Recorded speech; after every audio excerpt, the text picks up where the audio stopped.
Yes, a lot has changed in a year. For instance, every time I get a taxi now, the taxi man says to me, "Amber Rudd, yes, bodyguard, is it all true?" I go, "Absolutely." And he goes, "Hard Brexit, we're going to get it." And I say, "If I say yes, could you take me home?" After that slight awkward start, we move on. But after the extraordinary year that we've had, it's a huge pleasure to be here to celebrate with Onward, to see the extraordinary things that they've been doing, to be reminded of the need for ideas and policies. What a year it's been, and I fear that the next year could be equally challenging. Just over a year ago, I was surrounded by a big group of men looking after me for my security. Now I'm surrounded by a big group of Tory leadership hopefuls trying to secure my endorsement. Yes, it still feels like close protection all over again. On a serious note, I want to point out to us all that I believe that we are in the fight of our lives. It wasn't so long ago that we were laughing at the alternative facts that seem to be coming out of the US, and now we are fighting them off ourselves. There used to be a consensus that politics, when debated, would be debated on facts, and we seem to have lost that too.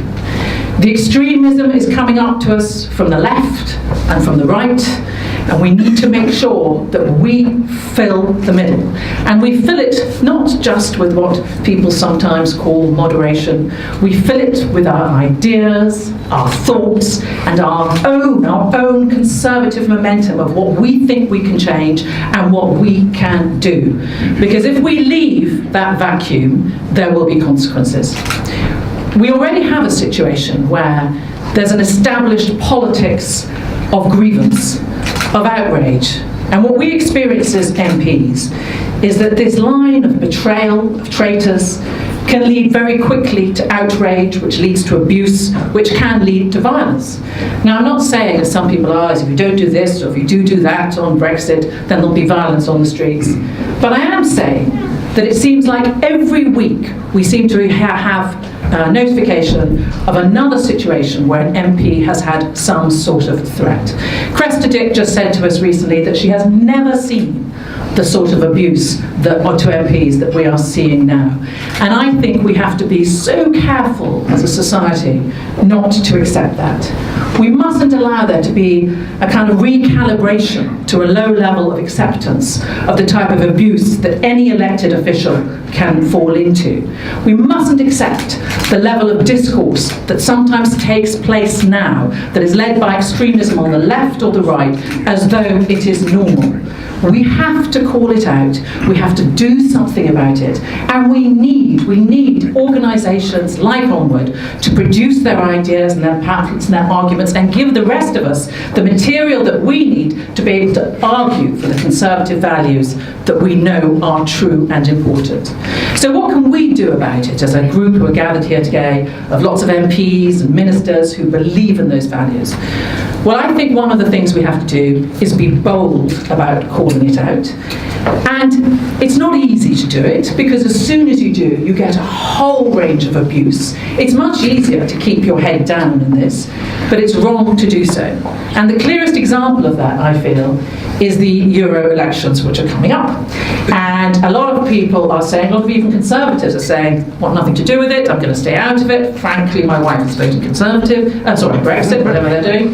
We know their wallpaper, we just don't necessarily know they're voting. And I think that we have to stop that. We have to make sure that we fill that vacuum. We have to go out and campaign for conservative values and for conservative beliefs, because if we don't, if we leave that vacuum, then the extremist parties will continue to fill it. And again, that has consequences. Politicians deal with complicated questions. And we see that here with Brexit, and we see it across other European countries like Italy with immigration and Europe with immigration. But these are complicated questions, and it is not easy to come to a single answer. As somebody once said, there is no complicated question to which there isn't a simple, straightforward and wrong answer. But in order to overcome that, we have to have the sort of material and evidence that we're given here from Onward. So I'm enormously grateful to the people here who have managed to help to give us that information. And to everybody else here, MPs and activists on the Conservative Party, I would say, make the case. We cannot vacate the ground. But if we vacate the ground, whatever our feelings about the difficulties about Brexit or anything else, then we are allowing the extremists who will pollute the discourse and take us into areas we just don't want to fill up that area. Because there is also a positive point that we've seen as a result of the countrywide interest, shall we say, in Brexit. I find that people come up to me the whole time and want to talk to me, not just about Brexit, but about politics. I don't think that would have happened 2 years ago. I was sitting in Wigan train station having a chat with my SPAD when along came a railway worker and just sat down and wanted to have a little chat about what was going on with Brexit. And so what I would say about that is that there's an opening up of the channels of the communication between us as politicians and everybody else.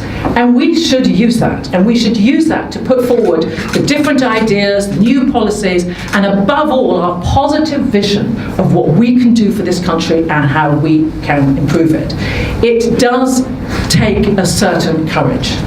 But as my great political hero, Millicent Fawcett, would have said, courage calls to courage everywhere, and it will not be denied. Thank you very much.